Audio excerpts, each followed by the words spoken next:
Alright, what's up guys? Malik here with another video. Super excited for this new series I'll be introducing. Of course, it's not new to YouTube, but it is new to this channel, and that is 2 Minute Tuesday. So essentially, we're just going to be having a series where, not every Tuesday, but every Tuesday that I can, I'm going to be just asking you guys questions, what you guys want to hear, and then the questions that I get from you guys, I'm going to be answering in this kind of 2-minute segment that I'm giving myself. So let's get straight into it.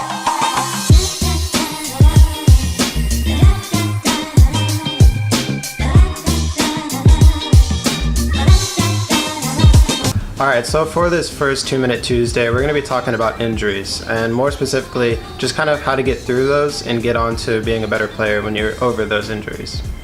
This is something that I've been through many times. Growing up, I had a ton of injuries, whether it be knees, hips, elbows, thumbs, whatever it was at the time. No matter what the injury was, I still had a lot of confidence in myself, not only to be able to return to the field of play, but return a better player than what I was beforehand. So I'm just going to share 3 tips on kind of how I approach these things and how I can help you guys to move forward through your injuries. Alright, so step number 1 is determining what you can and cannot control. So controllables being things like, making sure you're maintaining your rehab, doing the extra things that you still can do, your attitude when you're approaching the injury, your teammates, the games, whatever it may be, just kind of figuring out how you can still have an impact on your situation. While the uncontrollables are just things that you simply have no impact on their result. You really don't have any say on how they'll turn out or how they'll affect you. And with these controllables and uncontrollables, I do recommend you actually writing them down. It really does help to be able to see them on paper to then have a better, feeling of feeling prepared, whether that be moving forward to set a plan for your rehab, or maybe it's just goals that you want to achieve while still being injured. So leading on to point number 2, and that is to remain as a student of the game. Continue learning and figuring stuff out as you're injured. Sometimes maybe stepping out of the field, stepping out of that role that you're in beforehand can kind of open up your eyes to see, things you weren't seeing before and how you can input that into your game. And this can be done in a few ways, whether that's maintaining a dialogue with your coaches to try to better understand the tactics they're putting in your team, or just trying to kind of figure out a role that you can play while still injured to help out your teammates and coaches throughout your injury. Another part of that is game/player analysis. So game analysis being kind of what I've done on my channel is just looking back at your old games and just figuring out, specific habits, specific tactics that you either have done or have not done, and how you can implement that into your game to improve. The other one is player or positional analysis, and that's when you're watching a professional player in your position and just trying to watch what they're doing, the habits that they have, what makes them successful, and again, how you can implement that into your own game. I do recommend when you're trying to figure out who you're going to be watching or trying to learn from, make sure it's someone that is kind of like you, has a similar play style, similar physical attributes, and someone that you really admire and want to learn from.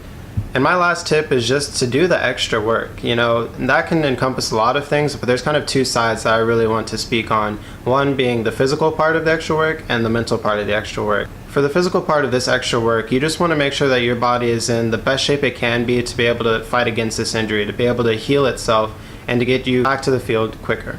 That can include things such as your hydration, how well you're eating, paying attention to those macronutrients, making sure that your body type is getting the right things that it needs from those macronutrients. And the most important thing for me is sleep. I think this is something that we all need to do better on, whether you're an athlete or not, whether you're injured or not. You really need to make sure that you're taking care of your sleep hygiene, sleeping habits, and making sure that, like I said, you're giving your body the best chance you can to heal itself. And during sleep is when we do a lot of our healing, a lot of our maintenance work, so make sure you're just getting a ton of sleep. And the mental part of this extra work is just making sure that your mental health is at its tip-top shape to be able to deal with all the frustrations, the anger, the bitterness that at times comes with injuries. For example, at Lipscomb University, we were able to have an injured athlete support group, and that really helped me to get through my 10-11 month injury, because I was able to talk with other injured athletes. I was able to talk to a counselor and trainers to let them know how I'm feeling, how I'm dealing with these things, and more importantly, how I can move forward, to be a better teammate, to be a better player, all of those things included. However, if that's not available at your school or your club or wherever you are, I do recommend just taking on board some other habits that can really help that mental state of mind, whether that be meditating, praying, journaling, just something where you can get your thoughts down, analyze them, and actually figure out either how to move past them or understanding them better so that you can move forward through your injury. Alright, boom, there it is. That is the end of my first 2 Minute Tuesday. Hopefully I didn't go over the time. If I did, hopefully you guys were able to still figure out some, really valuable information from this talk of ours. As always, I want to thank you guys for watching. I really appreciate the, liking, the subscribing that's been going on. Very, very close to 50 subscribers, and I know it's a pretty low number, but just trying to reach these little goals as quickly as I can. So if you guys enjoyed the video, go ahead and hit a like. If you guys want to continue seeing these 2 Minute Tuesdays and other content like this, hit that subscribe button. I'll catch you guys in the next video. Peace.